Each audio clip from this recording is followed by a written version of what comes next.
Shalom, saudara yang terkasih di dalam Tuhan Yesus Kristus. Mari pada pagi hari ini kita mengucap syukur kepada Tuhan bahwa anugerahnya dan berkatnya ada di dalam kita semuanya. Karena kita hari ini wajib mengucap syukur dan berterima kasih. Kita semua dalam keadaan sehat. Hari ini bisa bertemu kembali untuk beribadah kepada Tuhan. Meskipun di bulan-bulan ini kita masih ibadah melalui ibadah online, pasti kita semua akan mengalami lawatan Tuhan secara luar biasa. Melandasi firman Tuhan pada pagi hari ini akan kami ambil satu firman Tuhan di dalam Yeremia 17 ayat yang ke-7. Demikian firman Tuhan. Diberkatilah orang yang mengandalkan Tuhan, yang menaruh harapannya kepada Tuhan. Bapak Ibu yang terkasih dalam Tuhan Yesus Kristus, kalau kita selalu setiap hari, setiap saat, selalu mengandalkan Tuhan, pasti hidup kita di dalam penyertaan Tuhan. Dan kita tidak akan mengalami hal-hal di dalam dunia ini. Pakai kita untuk memuji dan memuliakan Tuhan hari ini. Mari kita fokus kepada ibadah raya hari ini dan berkati Tuhan di dalam pujian penyembahan pagi hari ini. Mari kita satukan di dalam doa. Tuhan, mengucap syukur Tuhan. Hari ini Tuhan, harinya Tuhan, hari yang indah, hari yang penuh dengan sukacita, hari yang penuh dengan damai dan sejahtera. Hari ini Tuhan, kami bisa mengikuti ibadah raya di dalam lewat online Tuhan. Berkati Tuhan, PAW Tuhan yang akan selalu memuji, menyembah di dalam Engkau Tuhan. Terima kasih Tuhan, hamba-Mu telah berdoa dan mengucap syukur hanya di dalam satu nama, Tuhan kami Yesus Kristus. Kami telah berdoa dan mengucap syukur. Amin.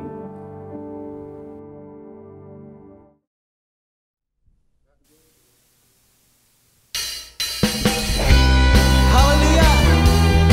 Kami dipilih dan dikuduskan Tuhan untuk memberitakan semua perbuatan-Nya yang ajaib. Haleluya.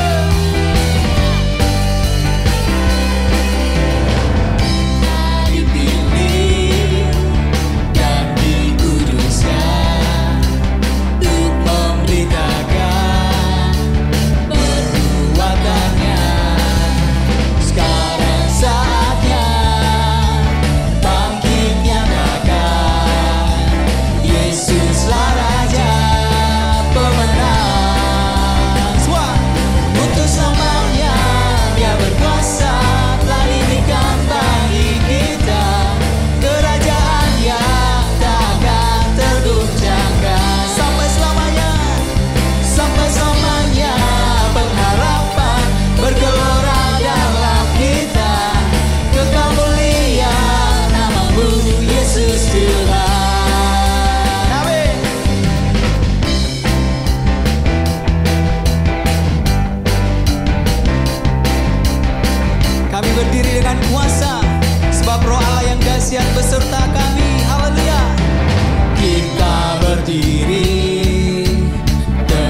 Kita akan datang ke hadirat Tuhan lebih lagi. Kita mau bawa pujian penyembahan kita. Tuhan, kami membawa kerinduan hati kami pada pagi hari ini. Kaulah Raja dan Sahabat dalam hidup kami. Engkau yang terindah, Engkau yang termanis, Engkau segalanya bagi kami Tuhan. Kami bersyukur Engkau hadir dalam hidup kami. Terimalah pujian kami. Haleluya. Kerinduanku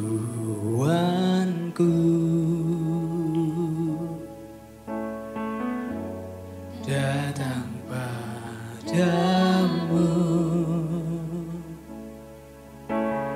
Allah mulia mawar saron ku cinta.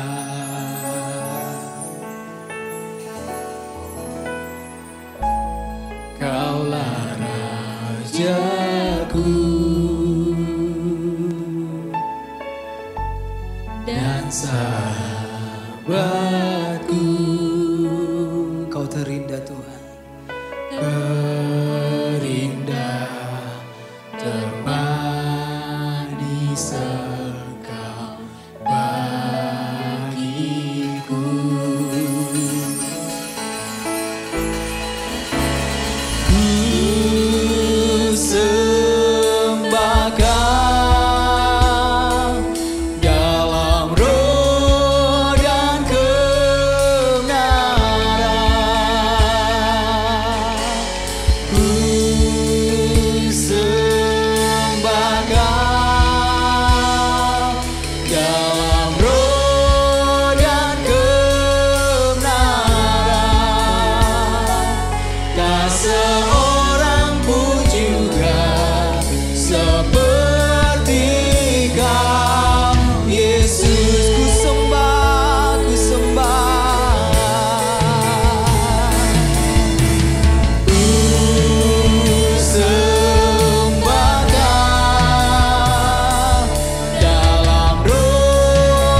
Roh-Nya sedang dicurahkan pagi hari ini.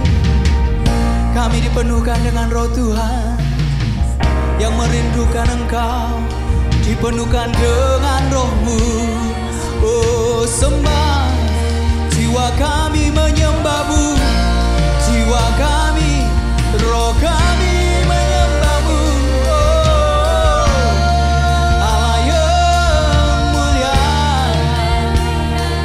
Oh, sebab agung dan mulialah Engkau Tuhanku. Sempurna perbuatan tangan-Mu dalam hidup kami Tuhan. Terima kasih Tuhan. Terima kasih.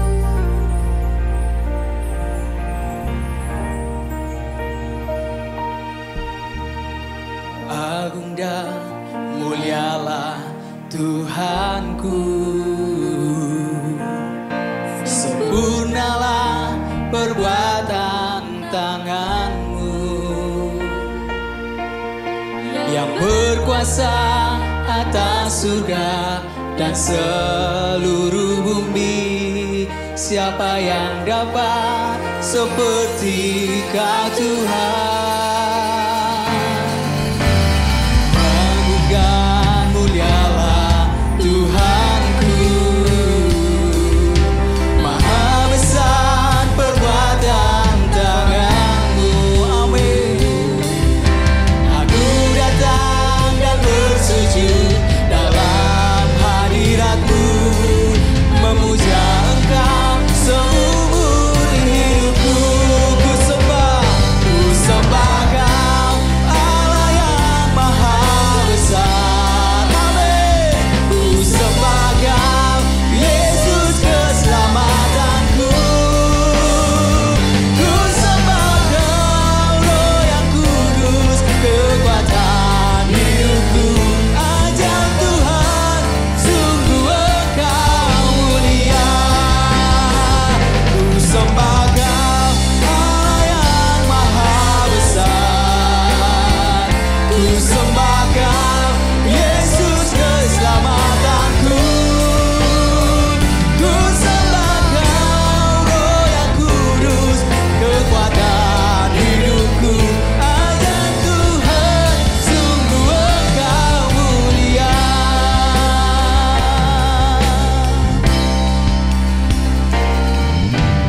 Agung dan mulialah Tuhanku. Sempurnalah perbuatan tangan-Mu. Amin. Yang berkuasa atas surga dan seluruh bumi. Siapa yang dapat seperti Kau Tuhan? Agung dan mulialah Tuhanku. Maha besar perbuatan tangan-Mu. Aku datang dan bersujud dalam hadirat-Mu,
Shalom Bapak Ibu yang terkasih di dalam Tuhan Yesus. Kami mengapresiasi secara luar biasa tim Praise and Worship yang sudah melayani kita semua dengan pujian sukacita, dengan pujian penyembahan yang luar biasa. Sungguh sangat memberkati kita semua. Dan tentunya kami berdoa bahwa tim PAW yang sudah melayani diberkati Tuhan secara luar biasa. Kami juga mengapresiasi untuk youth, kami juga mengapresiasi untuk gereja anak, tim-tim multimedia yang sudah melayani dengan luar biasa. Kami percaya bahwa jerih payah yang kita kerjakan buat Tuhan tidak akan pernah kembali dengan sia-sia. Bapak Ibu yang terkasih di dalam Tuhan, kami menyambut dengan sukacita Bapak Ibu yang pertama kali join di kanal YouTube ini, House of Grace Surabaya. Kami sungguh sangat bersukacita boleh menyapa Bapak Ibu yang hari ini baru pertama kali join, dan kami juga rindu mengenal Bapak Ibu lebih dalam lagi supaya kami boleh memberikan informasi dan semua kegiatan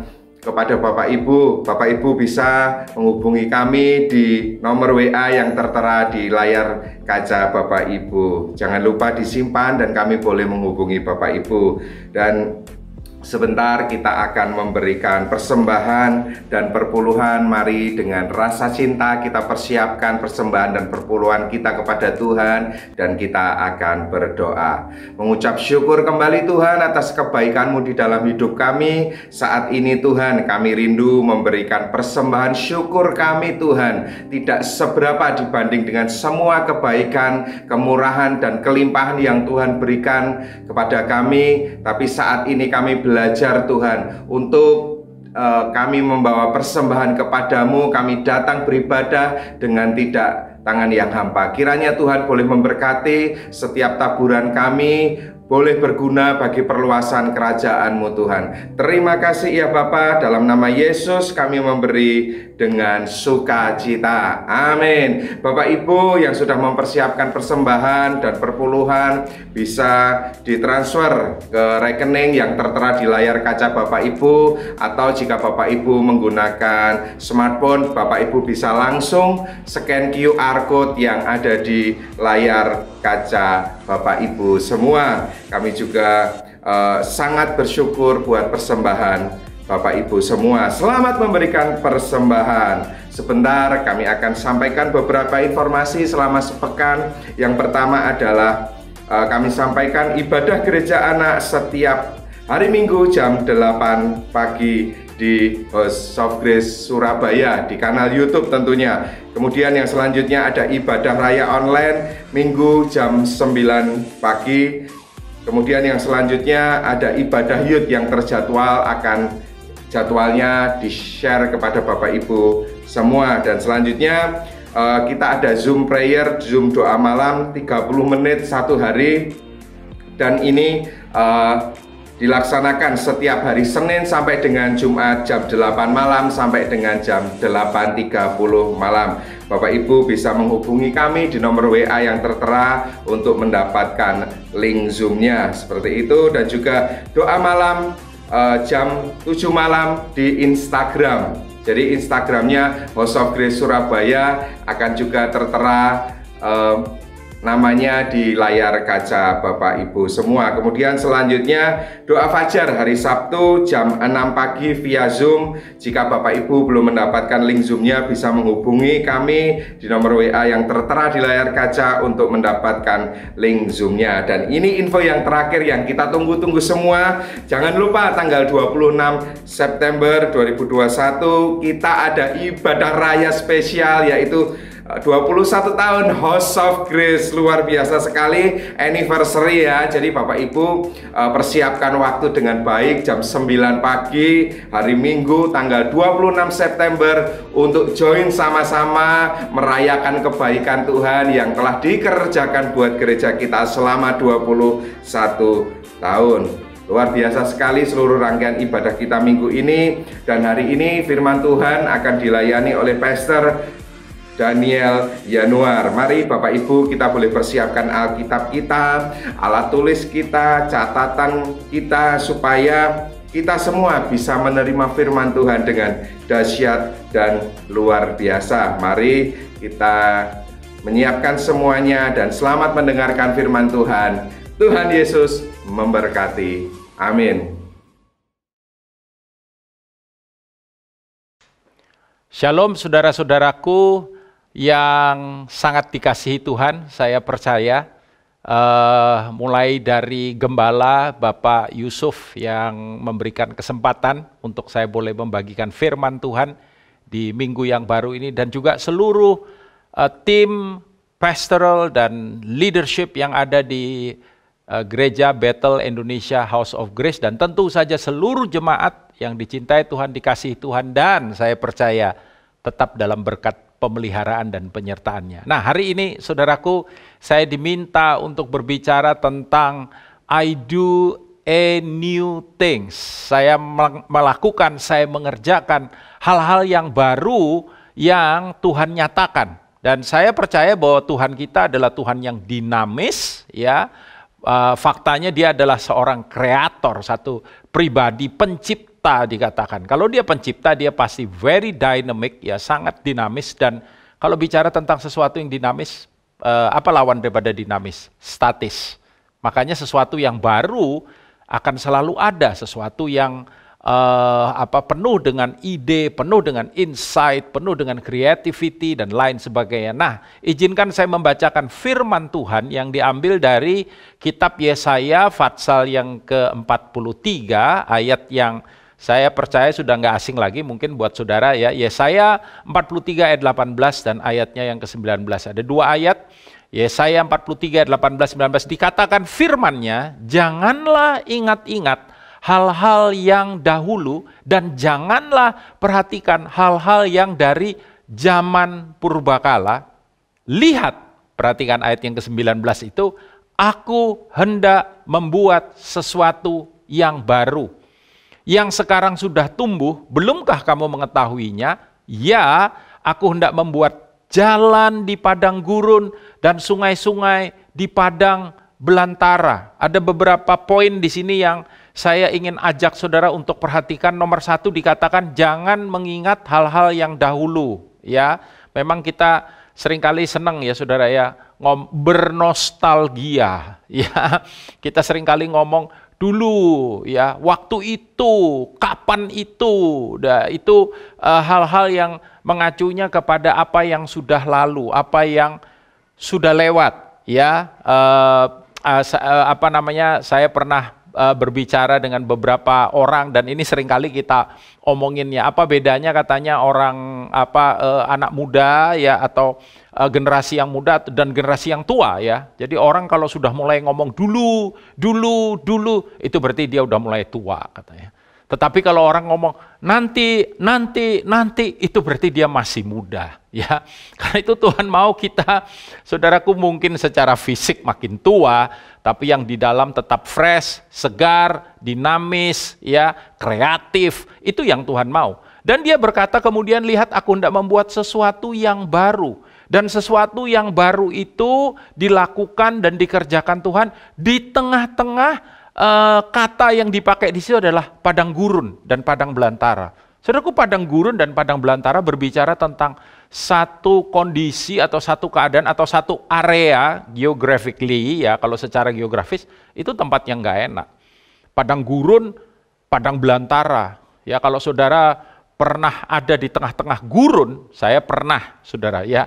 Karena itu saya punya gambaran yang jelas, ya. Dan bukankah apa yang hari-hari ini sedang kita alami ketika COVID-19 tahun lalu, saudaraku, mulai melanda dunia ini dan sampai dengan hari ini belum selesai secara sepenuhnya, dan kita tetap berjuang untuk conquering, ya, virus ini, saudaraku, yang terus bermutasi sampai hari ini dengan varian-varian yang baru. Dan ada orang bertanya apakah tetap varian-varian baru akan keluar? Could be, bisa saja, saudara. Tetapi baiklah kita tidak fokus kepada yang negatif, kita fokus kepada yang positif. Itulah pesan yang saudaraku ingin disampaikan lewat firman yang kita baru saja baca. Bagaimana dikatakan di situ Tuhan menyatakan janjinya di mana Dia mau Israel memahami, menghidupi dan membawa hal ini ada di dalam kehidupan mereka. Apakah itu? Yaitu Tuhan bilang apa?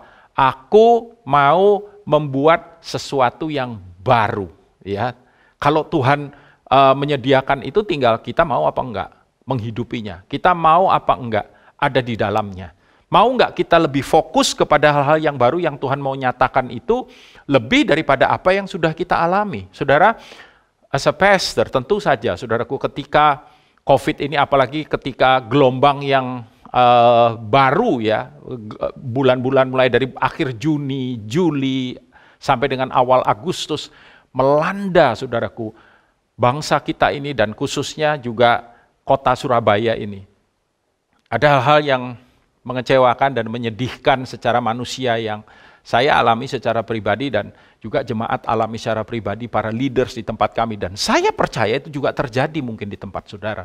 Tapi Tuhan mau kita tidak noleh-noleh ke belakang lagi, kita nggak mengingat-ingat, sekalipun tentu saja memori terhadap misalkan begini, kasus yang paling ekstrim ya, memori tentang orang-orang yang kita cintai, yang kita sayangi, dan kemudian harus kembali ke rumah Bapa karena COVID-19 akan tetap menjadi memori yang tidak bisa atau tidak dengan mudah kita lupakan. Saya tidak meminta saudara untuk melupakan hal-hal yang seperti itu. Kalau mungkin orang tua kita, saudara kita, istri atau suami, bahkan anak, kemudian harus meninggalkan dunia yang fana ini karena saudaraku kondisi ini. Tidak dengan mudah kita melupakan. Yang saya mau dan yang Tuhan mau, saya percaya adalah bagaimana kita kemudian terus menjalankan kehidupan ini dengan tidak dihantui oleh hal-hal yang negatif itu. Tetapi sebaliknya saudara, kita melihat ke depan dengan lebih positif dan percaya tangan kuat gagah Tuhan, tangan Tuhan yang penuh anugerah, kasih, dan kemurahan itu ada menyertai kita. Sehingga kemudian kita sanggup untuk melakukan dan menghidupi hal-hal yang baru yang Tuhan mau kerjakan. Karena itu juga masa-masa ini disebut new normal, bukan saudara? Ya, satu kenormalan yang baru, sesuatu yang sebelumnya tidak pernah ada dan tidak pernah terjadi dan bahkan tidak pernah kita pikirkan. Ya, percayalah bahwa begini saudara, seburuk apapun keadaan atau kondisi, Tuhan pegang kendali. Tuhan yang kontrol setiap aspek yang ada dan Tuhan sanggup membuat yang negatif jadi positif, yang buruk jadi baik, bahkan kutuk jadi berkat. Tuhan sanggup lakukan, apalagi saudaraku hal-hal yang demikian ya. Nah, karena itu pertanyaan sekarang, saya yakin bahwa begini saudara, untuk kita bisa melakukan hal-hal yang baru, hidup di dalam hal-hal yang baru, diperlukan sikap yang benar. Sikap yang benar itu apa? Nomor satu, marilah kita belajar untuk merangkul ya perubahan, saudara. Dalam Matius pasal 9 ayat 17 misalkan dikatakan demikian. Ini salah satu attitude yang benar, pola pikir yang benar untuk kita bisa merangkul perubahan. Ya, begitu pula dikatakan Matius 9 ayat 17, Matius pasal 9 ayat 17, begitu pula anggur yang baru, perhatikan itu, anggur yang baru tidak diisikan ke dalam kantong kulit yang tua. Karena jika demikian, kantong itu akan koyak sehingga anggur itu terbuang dan kantong itu pun hancur. Tetapi anggur yang baru disimpan orang dalam kantong yang baru pula. Dan dengan demikian terpeliharalah kedua-duanya. Saudara, apa yang membuat anggur yang baru? Jadi ini anggur yang baru adalah gambaran sesuatu yang baru, sesuatu yang berbeda, sesuatu yang lain daripada yang sebelumnya.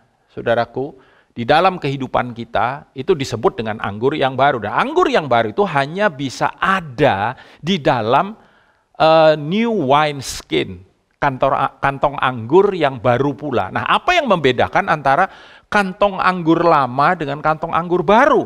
Saudara, kantong anggur lama itu sangat kaku, sangat keras. Kulitnya itu, saudara, saya pernah punya jaket kulit ya.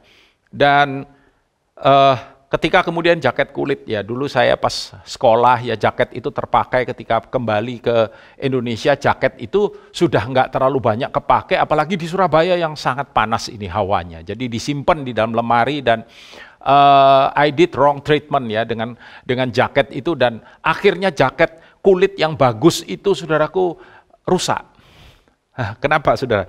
Karena jaket itu jadi kaku, jadi keras, Dan ketika coba dilenturkan, yang terjadi adalah patah dan sobek. Ya, itu sebabnya dikatakan anggur yang baru itu punya sifat memuai. Nah, kalau anggur itu memuai, maka itu akan merusak. Dan Alkitab bilang kantongnya rusak, anggurnya juga terbuang. Tentu saja hal-hal yang baru yang Tuhan mau lakukan dan kerjakan di dalam kehidupan kita, itu memerlukan kemampuan untuk kita fleksibel di dalam merangkul sesuatu yang baru. Bahasanya adalah perubahan, saudara. Ya, karena itu saudara perlu tahu begini, bahwa kita hidup di dunia yang akan secara konstan. Perhatikan ini baik-baik. Dunia yang akan secara konstan berubah, saudara.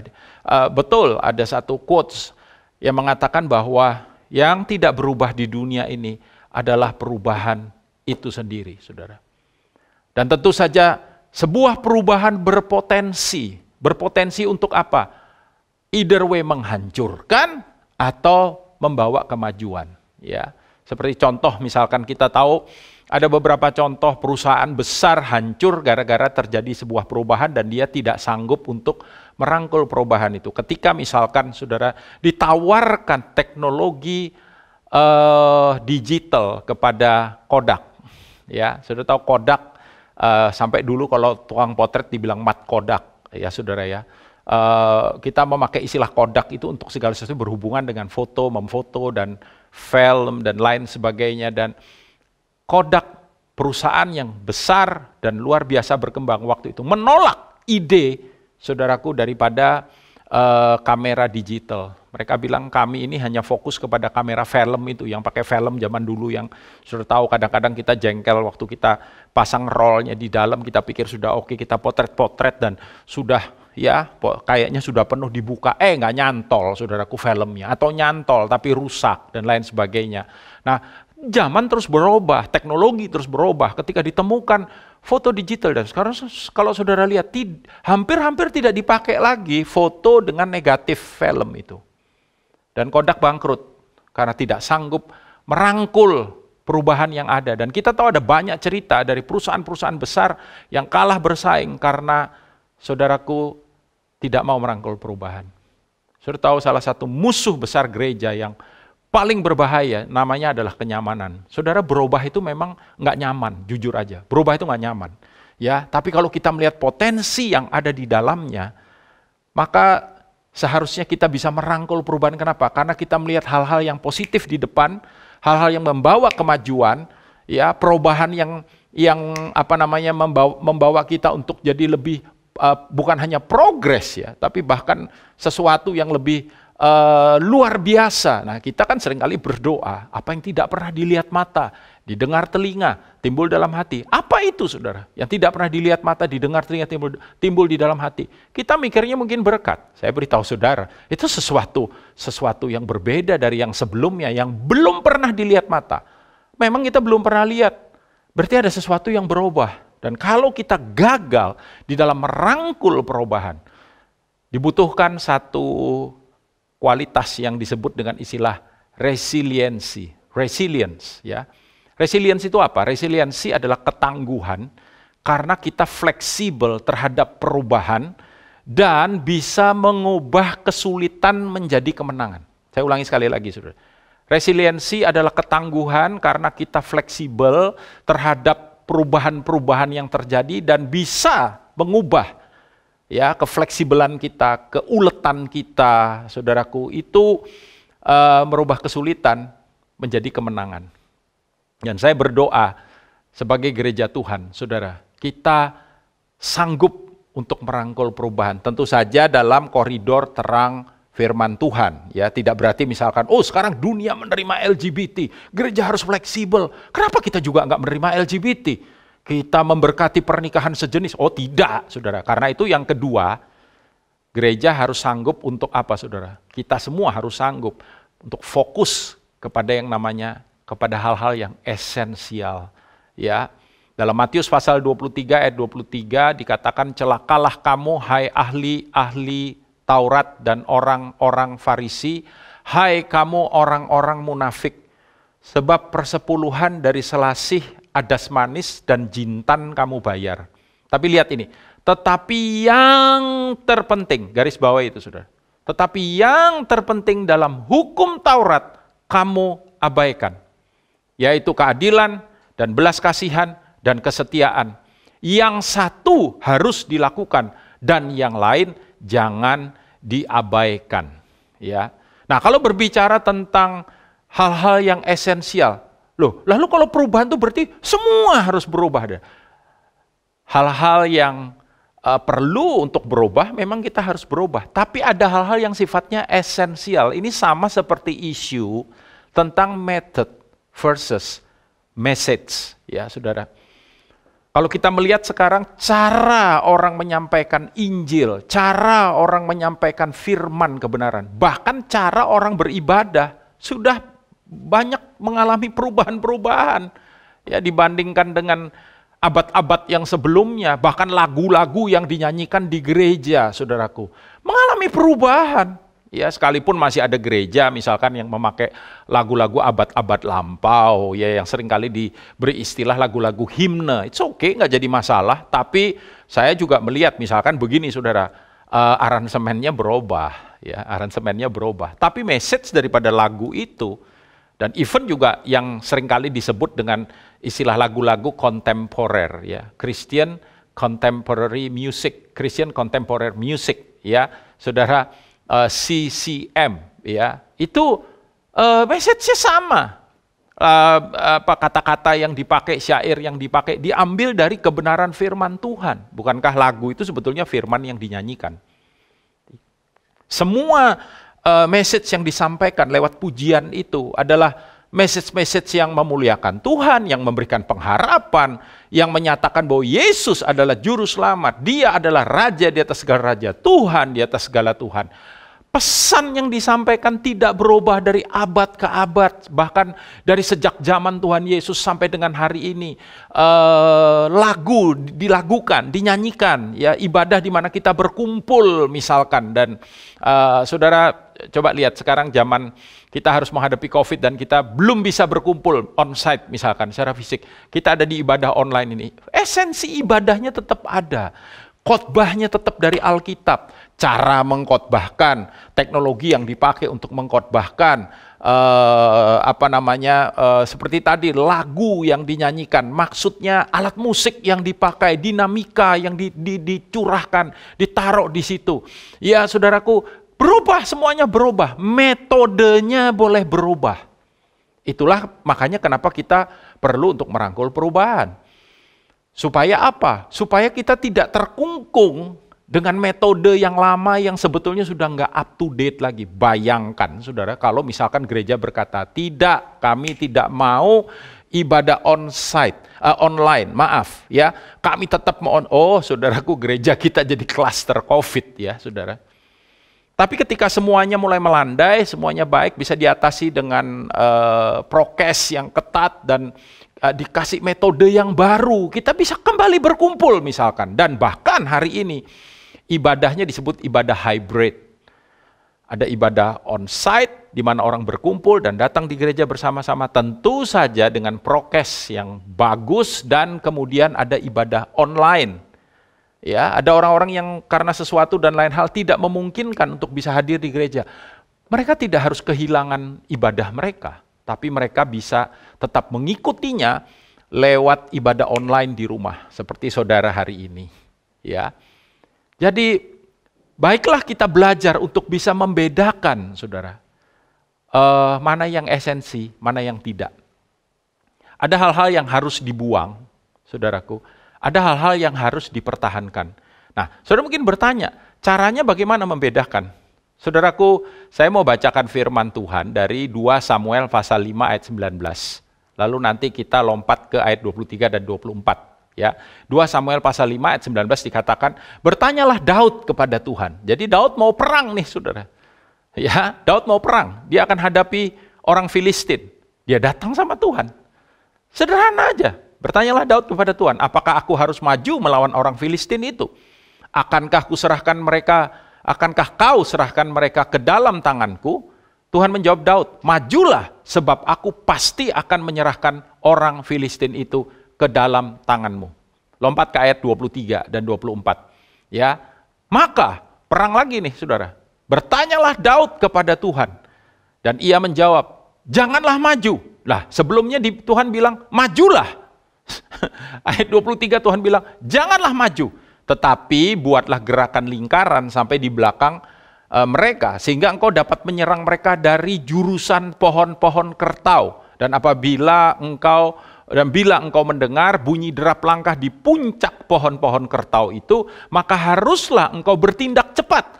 Sebab pada waktu itu Tuhan telah keluar berperang di depanmu untuk memukul kalah orang Filistin. Saudara, bagaimana caranya kita bisa memisahkan antara yang masih kita perlukan dan yang tidak diperlukan, itu dibuang saja, dilupakan, itu nggak esensial. Itu tadi bahasanya di depan. Saudara, kita memerlukan hikmat yang mampu, dan hikmat yang memampukan ini datang dari mana? Dengar baik-baik saudara. Ini tidak pernah berubah dari zaman ke zaman sampai nanti Yesus datang untuk yang kedua kali. Datang dari ketundukan terhadap kehendak Tuhan. Ya tentu saja ukuran yang paling utama dari hal yang esensi adalah kebenaran firman. Firman nggak berubah, saudara. Ya, firmannya nggak berubah. Sebagaimana Tuhan nggak berubah dulu, sekarang, dan sampai selama-lamanya. Tapi yang kedua, ketundukan terhadap kehendaknya. Tuhan, apakah ini kehendakmu? Apakah ini cara yang harus kami pakai? Apakah kami harus on-site atau kami harus online? Saudara, ketika saya sebagai gembala harus memutuskan kapan on-site dan kapan online, saya berdoa, saya datang sama Tuhan. Tapi saya juga mendengarkan pendapat orang-orang yang ada di dalam ring pastoral dan juga leadership yang ada di dalam jemaat yang Tuhan percayakan ini. Dan saya menimbang, saya datang. Ya, karena as pastor, keputusan akhir ada pada kami, dipercayakan Tuhan. Dan ketergantungan kita dan ketundukan kita, karena di setiap season itu Tuhan bisa beda-beda, yang mana yang tetap dipertahankan, yang mana yang enggak. Dan bisa berubah, ya, tidak sama. Makanya Tuhan itu nggak bisa dimetodekan dikatakan. Tapi kalau kebenarannya ya dan amin. Hiduplah di dalam ketundukan kepada Dia. Hiduplah di dalam hubungan, keintiman kepada Dia. Tunduklah kepada apa yang Dia mau untuk kita lakukan. Sekalipun itu kelihatannya kontroversial. Sekalipun itu kelihatannya, saudaraku, di pandangan banyak orang kayaknya kok nggak masuk akal ya. Kayaknya kok, sepertinya kok berubah-berubah Tuhan. Ya, Dia Tuhan, biarkan Dia melakukan apa yang Dia mau. Yang terakhir, this is the last but not least, saudara. Tentu saja di dalam mengerjakan semuanya, dibutuhkan yang namanya iman. Iman yang apa? Iman yang dinamis. Dalam Roma pasal 1 ayat 17, ayat ini luar biasa. Dan saudaraku, ayat ini menunjukkan dinamika daripada iman. Kehidupan kita sebagai orang beriman juga harus dinamis kan, saudara. Roma pasal 1 ayat 17 berkata, sebab di dalamnya nyata kebenaran Allah yang, perhatikan ini, bertolak dari iman dan memimpin kepada iman. Sebab ada tertulis, orang benar akan hidup oleh iman. Perhatikan perkataan yang bertolak dari iman dan memimpin kepada iman. Bukankah ada unsur dinamika di situ? Ya. Jadi dari satu iman yang ada ini dan juga melakukan kepada iman yang lain. Ya, kalau kita nggak bisa bilang, kalau dulu begitu berarti sekarang juga tetap belum tentu. Ya, saudara. Saudara, kalau belajar tokoh-tokoh yang ada di perjanjian lama, bagaimana perjalanan kehidupan mereka, itu adalah a journey of faith. Sebuah perjalanan iman. Ya.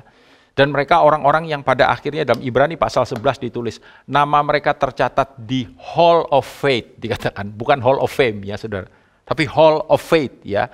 Di koridor iman, mereka pernah ada di situ. Rasul Paulus misalkan memakai istilah, kita ini berlari di lintasan kita masing-masing dalam pertandingan iman kita. Karena itu dengan berani dia katakan, tulis surat kepada anak rohani yang dia cintai, yaitu Timotius. Dia berkata, aku telah menyelesaikan pertandingan iman ini. Menunjukkan sebuah dinamika kehidupan dalam iman terhadap Tuhan, terhadap Allah kita, Raja kita, Bapa kita yang saya percaya saudara, Dia memimpin kita dari iman kepada iman. Iman untuk season daripada COVID-19 akan mengalami, saya percaya, perubahan pada iman yang lain. for another season, untuk musim yang lain yang ada di depan kita. Tetapi ada satu pertumbuhan, saya percaya saudara, justru ketika kita menjalani itu, kita nggak mundur, kita nggak stuck, kita pasti bertumbuh. Karena 2 Tesalonika, pasal yang pertama, yang ketiga berkata demikian. 2 Tesalonika 1 ayat 3 berkata, kami wajib selalu mengucap syukur kepada Allah karena kamu, saudara-saudara. Dan memang patutlah demikian, karena dikatakan begini, karena imanmu makin bertambah, dan kasihmu seorang akan yang lain makin kuat di antara kamu. Pengalaman pribadi kita bersama dengan Tuhan, pengalaman kita di dalam Tuhan, itu akan membuat iman kita bertumbuh, saudara. Dinamika iman itu tidak menarik saudara turun di dalam Dia, tapi membawa saudara naik, meningkat, progres. Saudaraku, bahkan terjadi leap of faith, dikatakan lompatan iman. Ya, imanmu makin bertambah. Melewati, setelah kita menang dan lewati conquering COVID-19, saya percaya kehidupan rohani kita juga akan, itu yang saya mau berdoa untuk saudara dan kita semua, saudara. Iman kita bertambah. Banyak yang kita pelajari, banyak yang menjadi masukan-masukan yang penting ya di dalam kehidupan kita. Ketika kita mengandalkan Dia yang terutama, maka ketidakpastian yang ada dalam dunia kita bisa kalahkan, saudara. Kita memperoleh keberanian bukan karena kita hebat, ya, karena rohnya dikatakan, karena iman kita terhadap Dia. Nah, saudaraku, saudara tahu saya akan tutup dengan ilustrasi ini bahwa Raja Wali didesain, ya, sayapnya, saudaraku, untuk terbang justru di saat badai datang. Dan Alkitab menyebut kita ini Raja Wali, ya.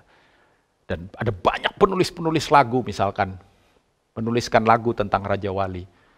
Seperti Raja Wali yang terbang tinggi dan lain sebagainya. Saudara, Raja Wali itu kelihatan kerajawaliannya. Itu justru ketika badai datang. Ketika badai datang, angin bertiup dengan kencang, huru-hara terjadi dalam tanda kutip ya. Burung-burung yang lain, apalagi burung emprit ya saudara ya, burung gereja. Mereka semua pada berlarian, mereka ketakutan, mereka horrified dengan keadaan itu. Mereka stres dan Raja Wali dia buka sayapnya dan dia terbang makin tinggi. Biarlah kiranya badai COVID-19 or another storm yang could be happen di depan, on the future life, dalam kehidupan kita, saudaraku. Tidak membuat kita turun, tidak membuat kita terhempas, tidak membuat kita terhenyak, tidak membuat kita kalah, tidak membuat kita berantakan dalam kehidupan kita. Tapi membawa kita terbang lebih tinggi, karena di dalamnya kita boleh mengalami Tuhan dalam kehidupan kita. Dan biarlah lewat semuanya itu, nama Tuhan makin dipermuliakan. So, nikmati saudaraku perjalanan iman bersama dengan Dia. Katakan, I do a new things in my life with Him, for Him, by Him, for His glory of His kingdom. Untuk kemuliaan kerajaan, untuk kemuliaan Sang Raja itu. Mari kita berdoa. Bapa, terima kasih untuk firman kebenaran yang sederhana ini. Biar kiranya firman ini boleh meneguhkan, menguatkan, mengokohkan hati daripada setiap hamba-hambamu dan juga anak-anakmu, jemaatmu yang ada di Gereja Bethel Indonesia House of Grace. Biar di minggu yang baru ini kami boleh melihat perkara-perkara yang dahsyat, ajaib, mulia, melewati kondisi apapun Tuhan. Karena Engkau ada bersama dengan kami.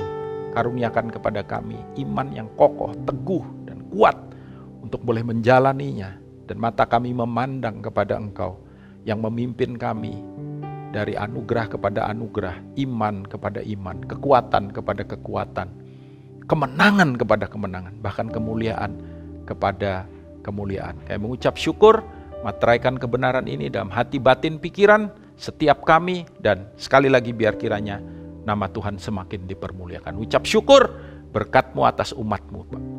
Di dalam nama Tuhan Yesus. Haleluya. Amin. Tuhan Yesus memberkati saudara.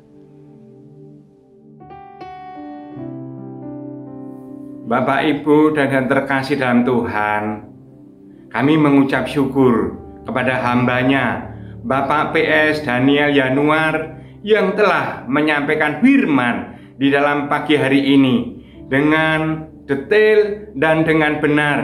Firman Tuhan pada pagi hari ini menjadikan kekuatan iman dan bisa bertumbuh, berkembang di dalam kehidupan kita. Bapak Ibu yang terkasih dalam Tuhan, mari kita tutup ibadah raya pada pagi hari ini. Kita satukan di dalam doa. Tuhan, mengucap syukur Tuhan. Pagi hari ini, Engkau telah menyiapkan firman Tuhan yang secara luar biasa Tuhan. Firman-Mu bisa menjadikan kekuatan iman dan bertumbuh dan berkembang di dalam kehidupan kami Tuhan. Berkati Tuhan, anak-anak-Mu Tuhan, berlimpah-limpah Tuhan. Bapak Ibu yang terkasih dalam Tuhan, mari kita mengadahkan tangan kita untuk menerima berkat dan anugerah dari Tuhan. Tuhan senantiasa mencurahkan berkat-berkat-Nya untuk saudara-saudara semuanya. Diberkati di dalam rumah tanggamu, diberkati di dalam keluargamu, diberkati di dalam kesehatanmu, diberkati di dalam ekonomimu, dan diberkati dalam pekerjaanmu, dan diberkati dalam pelayananmu. Kasih karunia dan damai sejahtera dari Allah Bapa kita dan dari Tuhan Yesus Kristus menyertai kita semuanya. Amin.